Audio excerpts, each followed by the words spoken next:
तृष्णा का अंत बुरा। बहुत समय पहले की बात है। उस समय पढ़ने पढ़ाने का काम ब्राह्मण ही किया करते थे, क्योंकि पहले 4 वर्ण थे: ब्राह्मण, क्षत्रिय, वैश्य और शूद्र। ब्राह्मणों का कार्य था विद्या का अध्ययन, अध्यापन।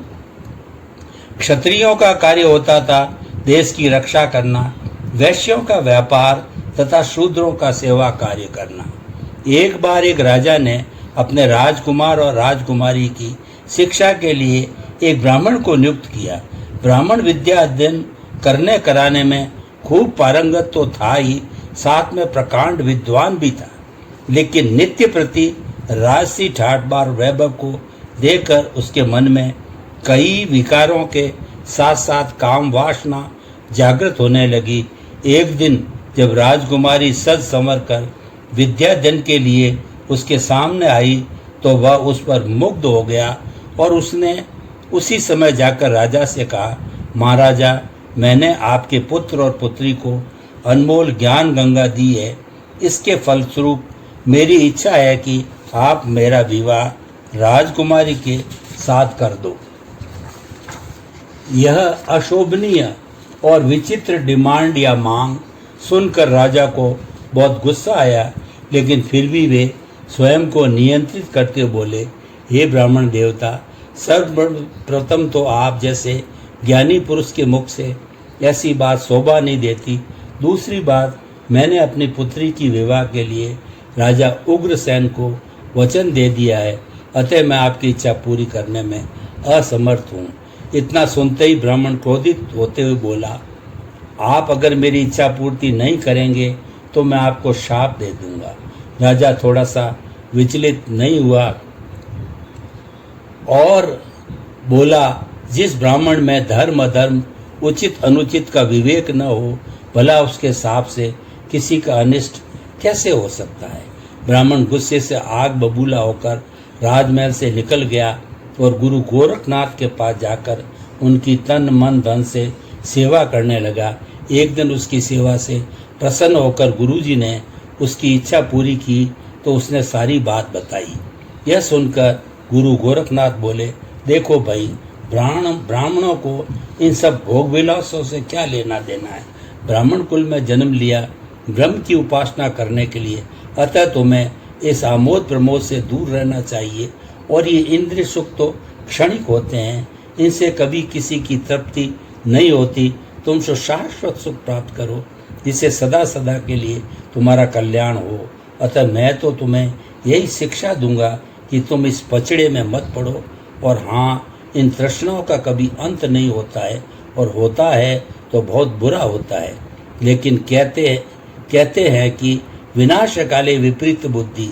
वो अपनी जिद पर अड़ा रहा और गुरुजी से बोला, चाहे कुछ भी हो, मुझे तो राजकुमारी से विवाह करना है। यह सुनकर गुरुजी बोले, तो देख भाई ब्राह्मण देवता, मैं इस निंदनीय कार्य में तुम्हारी कोई मदद नहीं कर सकता, अतः तुम कोई और दरवाजा देख ले। यह सुनकर ब्राह्मण गुरुजी को अनाप शनाप बकते हुए वहाँ से चला गया और चलते चलते एक तांत्रिक गुरु के पास पहुँचा और उनसे कहने लगा कि अगर आप मुझे ऐसी तांत्रिक विद्या सिखा दें या उसका उपयोग करके आप मेरी अभिलाषा की पूर्ति करवा दें तो मैं आपको राजगुरु बना दूंगा। लोभ पाप का बाप होता है, वह सर्वविदित सत्य है और मनुष्य की सबसे बड़ी कमजोरी। भला तांत्रिक कैसे उससे बचता। अतः वह इस कुकृत्य को करने के लिए तैयार हो गया और ब्राह्मण से बोला, तुम आंखें बंद करके बैठ जाओ। और जैसे ही ब्राह्मण ने आंखें बंद की तो तांत्रिक ने कुछ मंत्र तंत्र पढ़े और उसके मुख पर जल के छींटे मारे। ब्राह्मण ने जब आंखें खोली तो उसने स्वयं को राजसी वस्त्रों, आभूषणों, हथियारों आदि से युक्त पाया। उसके पीछे हजारों सैनिक सशस्त्र खड़े थे और उसने तो तुरंत सैनिकों को राजा पर आक्रमण करने का आदेश दे दिया। दोनों सेनाओं में घमासान युद्ध हुआ और संयोगवश राजा हार गया, उसे बंदी बना लिया गया। ब्राह्मण ने जबरदस्ती राजकुमार से विवाह कर लिया और स्वयं को राजा घोषित कर राज्य करने लगा। एक दिन उसके राज दरबार में एक बूढ़ा सा आदमी आया और उसने राजा से अपना वचन पूरा करने की विनती की। राजा ने आश्चर्य से पूछा, वचन? कैसा वचन? किसका वचन? मैंने तो किसी को कोई वचन नहीं दिया। ये सुनकर वो बूढ़ा बोला, क्या तुम भूल गए कि तुमने अपनी अभिलाषा की पूर्ति के लिए किसी को राजगुरु बनाने का वचन दिया था? मैं वही व्यक्ति हूँ जिसको आपने वचन दिया था। यह सुनकर राजा आग बबूला होते बोला, ओ बूढ़े, अगर तूने बेकार की बकवास बंद नहीं की तो मैं तेरी जबान खींच लूँगा। आया राजगुरु बनने, पहले अपनी शक्ल तो देख। यह सब सुन बूढ़ा तनिक भी विचलित नहीं हुआ और पुनः राजगुरु बनाने की विनती करने लगा।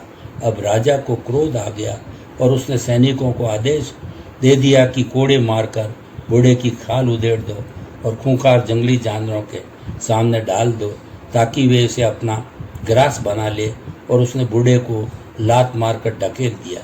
लेकिन यह क्या, जैसे ही उसने लात मारी कि उसका शरीर झंझना उठा और आंखें बंद हो गई, और जैसे ही उसने आंखें खोली तो स्वयं को ब्राह्मण के वेश में पाया और सामने उसे वह तांत्रिक दिखाई दिया।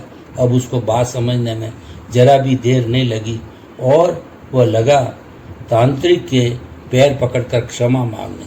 अब देखिए, दोनों ने ही अपनी तृष्णाओं, इच्छाओं की पूर्ति के लिए महान पाप कर्म का बंध किया, लेकिन मिला क्या? जन्म जन्मांतरों में दुर्गति।